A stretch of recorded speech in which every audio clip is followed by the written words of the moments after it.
Have you ever thought to yourself, man, if only I was Brazilian, then maybe I wouldn't suck so much at jiu-jitsu? Well, me too. But then I was reminded of a famous Portuguese adage, "É fake till you make it," which roughly translates in English to fake it till you make it. And that's exactly what I'm going to do.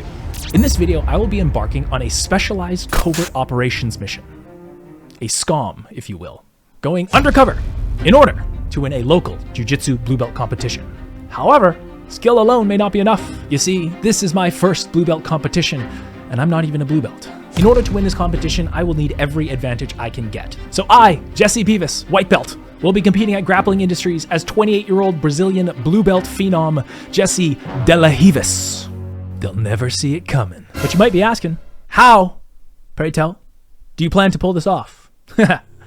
Well, I've instructed my SCOM development team over at Shard HQ to jack in and penetrate the back end of Smoothcomp's data mainframe and replace my current profile with an expertly curated falsified one. Yo, have you penetrated Smoothcomp's back end yet? Yes sir, jacking into the mainframe now. Come on, come on. We're almost there. I'm in. Awesome, now that the file's uploaded, you gotta get the hell out of there. I know you just jacked in, but it's time to go. You got it, boss. They'll never know I was here. Jacking off. With this Smoothcomp profile, I will strike fear into the hearts of my opponents, winning the battle of the mind long before my matches even begin. That is the fake Brazilian way. That is the essence of fake till you make it. What the f is going on? Welcome to Shard Jitsu. So this is the first ever video on my official channel, but we have hundreds of hours of jiu-jitsu content over on the Vandal Jiu-Jitsu YouTube page. So if you want to see how the rest of the team did at this comp, you can check that out too. But for now, in my first match, I gotta say, I was incredibly nervous. Despite my opponent believing I'm a Brazilian prodigy, in reality, I had no idea what it was like actually competing against blue belts, and the uncertainty of it all caught me off guard. But regardless, I was about to find out quick. My opponent pulls guard and immediately connects to my leg. As I look to control his legs, I pressure down on his supine guard and notice he's flexible, but not super strong. And then I'm able to completely fold him inwards by just using my upper body. I take note of this and attempt to disengage, but my opponent stays sticky, so I quickly decide I'm going to double down on out-muscling him. Risking the triangle, I go for a cradle, but only because, at this point, I had decided I was significantly stronger, and when I'm able to easily keep his butterfly hook trapped and his upper body folded inwards, it became clear to me that my assessment of our strength differential was accurate. So as we disengage, I check his inside leg and look to pass. And now, I have a game plan. Get past the guard and get chest to chest. Once I'm on top, I can use my strength to attack the upper body. So from half guard, I give him this heavy crossface, further solidifying my confidence in this being the path to victory. As I look to pass, my opponent gets me in close guard where we hang out for a bit. But he eventually settles for a knee shield, which I take and pass over my head, pinning his close leg to the mat with my left shin. Once again, simply looking to overwhelm his bendy guard with my strength, until eventually I see a way through. I spin around to north-south, getting chest to chest and blocking his inside hip with my left arm, finally getting a chance to settle in a dominant position. Now, instead of being as heavy as possible on top, I like to offer just enough room for my opponent to try and react. I'm often faster and more explosive than my opponents, and can react quick enough to stop any regard attempts, so giving my opponents some space to move sometimes gets them to expend more energy, which I can use against them later. Meanwhile, I'm waiting for an opportunity to attack, and as I switch to knee on belly, my opponent sits up, exposing his back. I collect his wrist and get both hooks in, safely sitting to my side as to not blow my opponent's knees out, and start looking to attack a rear naked choke.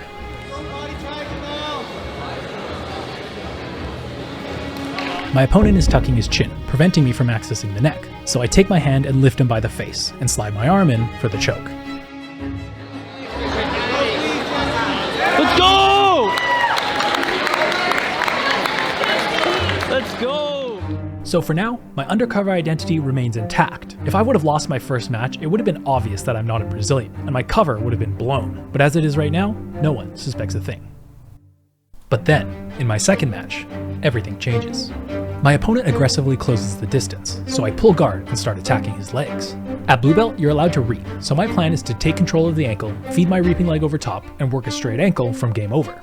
But my plans change rather quickly, when something unexpected happens.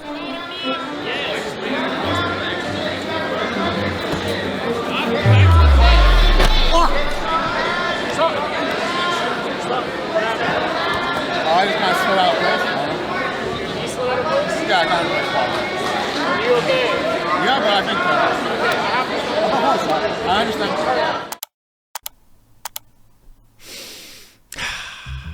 Can confirm, breaking anybody's anything does not feel good. There was no part of me that was like, oh, let's fucking go, I broke. No. But speaking of breaking things, fun fact, I broke my hand in this match. It happens very fast here. Let's see if you can catch it. I won't give you any hints.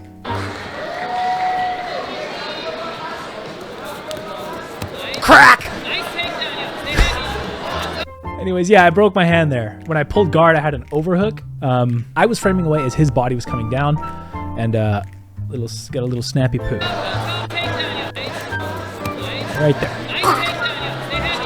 Anyways, little quack for me. Oh yeah, little crack, but super painful.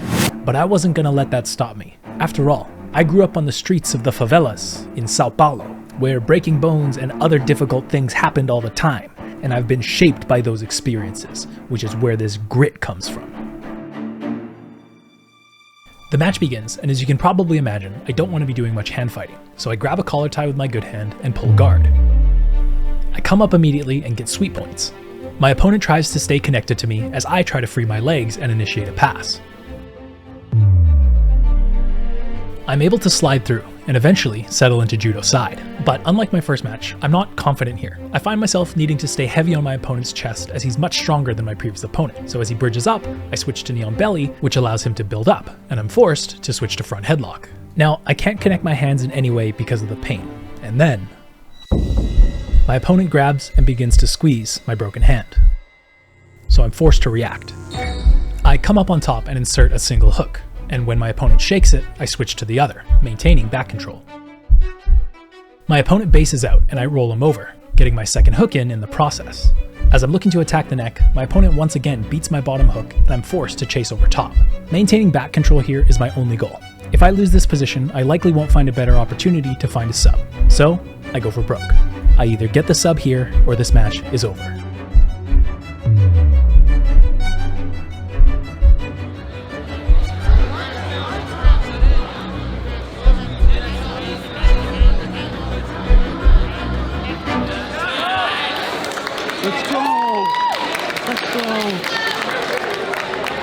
Okay, so obviously I've had a really good run so far. I'm 3-0 by submission and have 2 more matches left. And of course, nobody suspects a thing. But with this broken hand, my confidence levels are shot. And I keep having to remind myself of the game plan that I had going into this tournament, which despite having a broken hand, I can still stick to ensure my victory.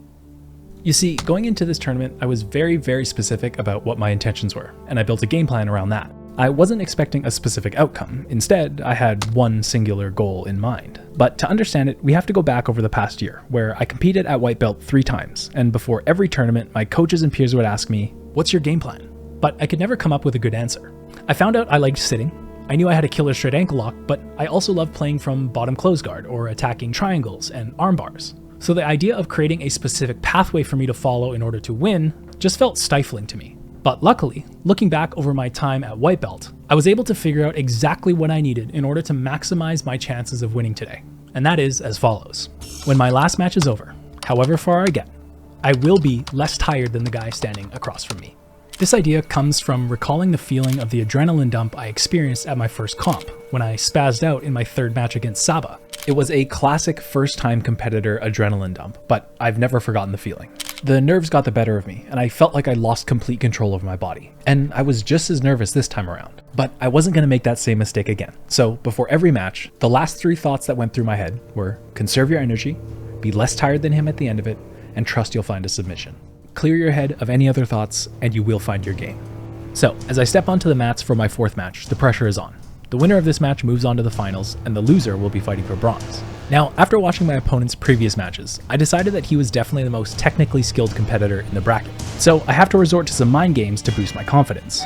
After sprawling back on that single, I give my opponent a big smile, and at first he doesn't react, but as he closes the distance, he politely returns the favor, which signals to me that yes, he's confident, but also that I have the option to influence his mental game if I need to. So with this brief interaction, I get a boost in confidence which informs the approach I take throughout the rest of this match.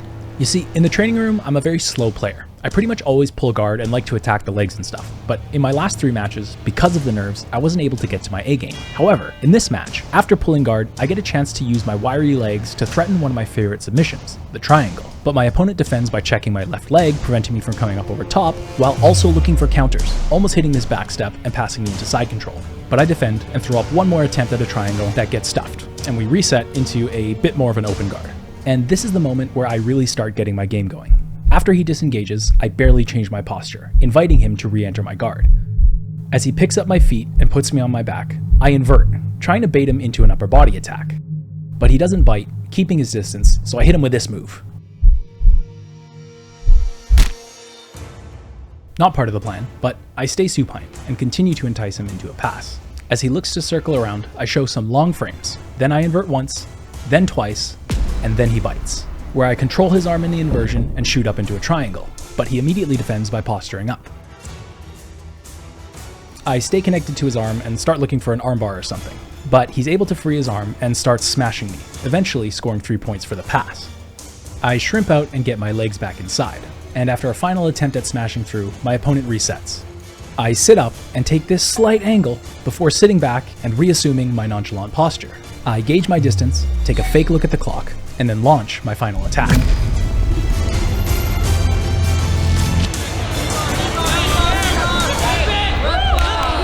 go! Fast lane when I pass in the street, bag of money in the passenger seat.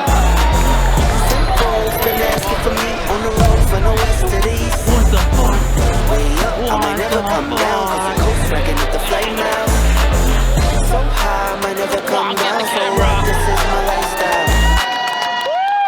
So at this point, I'm almost even convinced that I'm Brazilian. This whole tournament started as a fun way for me to troll and stay loose from my competition, but now I'm about to enter the gold medal match of my first ever blue belt competition as a white belt. And I'm not even me. I won't get any of the credit. So up until this moment, I truly believe that I was not ready for my blue belt. But it was between my semifinal and final match where I was like, okay, you know, if I pull this off, I mean, white belt, blue belt comp. Blue belts who win blue belt comps get promoted to purple belt. Not getting a purple belt, but like blue. And I hate to admit it, but that made me nervous. I'm thinking the last guy standing in between me and my blue belt is the only other guy in a 21-person bracket, I forgot to mention that has gone undefeated up until this point, other than me. It will be my hardest match, and if I lose, I will be devastated. Maybe Dom brought a blue belt to promote me on the podium if I won. And then I realized it was almost like in an instant. It was almost like magic. I was having all these thoughts, I was feeling all these nerves, and then I had the thought, if I were to drop the ball now, because I got nervous, because I changed what I was focused on from jiu-jitsu to an outcome, that's what a white belt would do. I recognized that in the moment. I said, okay, I can still be nervous, but I'm not gonna have those thoughts. So, I think maybe this is what we call locking in. That's exactly what I did. I was called to the table about a minute ago, but I saw my opponent standing and waiting for me. So I walk away from the table and wait for Dom to finish up with my teammate before heading over, letting my opponent's nerves stew for as long as possible. I look up and see my opponent is looking directly at us. And that's when I noticed that I had to walk right past him in order to get to the table. Let's play, shall we? Just as I'm about to pass him, this Chinese guy in the black shirt blocks my path. And with my opponent right next to me, I have 2 options. I'm already up on aura, so I can either try to excuse me, squeeze past the Chinese guy, or I can farm more aura. So without missing a beat, I let him by and stand right next to my opponent, as if to say, I haven't even noticed you. But you see me. Muscle boy, I can feel it. This is what's known as deep cover psychosis. It's when an undercover agent is completely consumed by their false identity and loses sight of who they actually are. In this case though, my false identity happened to be a descendant of the legendary Ricardo de la Beavis. And Ricardo was part of an ancient jiu-jitsu cult that specialized in black magics that gave their practitioners hidden abilities that manifest in times of great stress. And no bullshit, in this match, I heard Ricardo's voice call out to me. His words imbued me with a sense of ancient power, repeating one phrase over and over again. FAKED till Jumeki. An arm drag catches me off guard, and my opponent spins out, circling around and looking for a way to attack, so I offer him one. I sit to my back and it's hard to tell, but right here I'm saying, "Oh, well, look at me. I'm just in guard. Feel free to pass. I don't know what I'm doing. I'm not Brazilian." My opponent falls for the ruse, hitting me with a leg drag, but I'm able to get a full knee shield in. So I invert, connect to his other leg, and hip in for a knee bar, getting the tap, and also finally freeing the soul of Ricardo Dhaliwal, who Mike Paiva sealed away on these very mats long ago. True story. Let's go!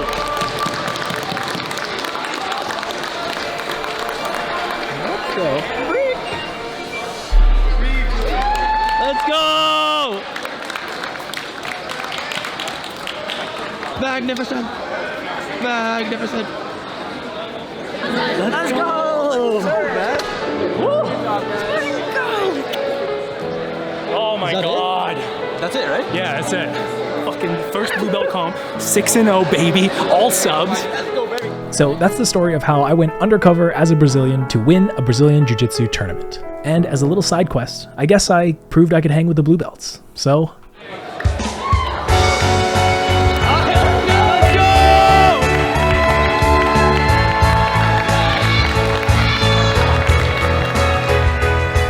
today marks the end of my journey as a white belt. But if you're interested in following along with me and where my journey will take me next, make sure you hit that subscribe button and leave a like and a comment letting me know that you made it to the end of the video. Follow the Sharp Machine on Instagram and check out the Vandal Jiu-Jitsu YouTube and Instagram page to learn more about my friends and our gym. And last but not least, thank you for watching the video. I love jiu-jitsu, and being able to capture the experience and make content for you to enjoy is such a bonus, and none of it would be possible without literally you listening to this right now. So thank you. Congratulations, you've made it to the end of the video, which means you've been granted exclusive access to Sharp Plus.